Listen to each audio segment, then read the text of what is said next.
غیر مسلم جو آپس میں نکاح کرتے ہیں، اسلام ان کے اس نکاح کو ویلڈ مانتا ہے، جس طریقے سے بھی وہ نکاح کریں. تو جب وہ مسلمان ہوتے ہیں تو اسلام ان کے پرانے نکاح کو باقی رکھتا ہے. بعض دفعہ یہ ہوتا ہے دونوں نکاح مسلمان نہیں ہوتے، ایک مسلمان ہو جاتا ہے تو بھی وہ نکاح ختم نہیں ہوتا، بلکہ جو مسلمان ہوا ہے اس کو شریعت کہتی ہے کہ اسلامی کورٹ میں کیس کرو اور کہو کہ بھئی میں تو، جیسے شوہر مسلمان ہو گیا تو بیوی مسلمان ہو گئی، ایک مثال دے رہا ہوں، تو شوہر کورٹ میں کیس کرے گا، بیوی کے کورٹ میں کیس کرے گی کہ میں مسلمان ہو گئی ہوں،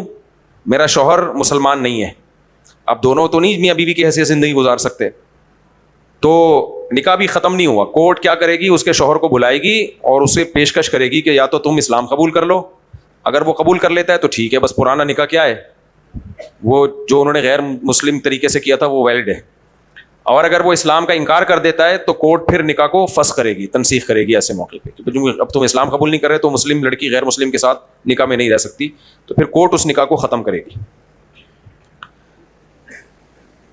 اور اگر یہ کسی ایسے ملک میں ہے جہاں اسلامی کورٹ ہی نہیں ہے تو پھر اگر عورت مسلمان ہو گئی ہے تو پھر وہ شوہر پہ خود اسلام پیش کرے،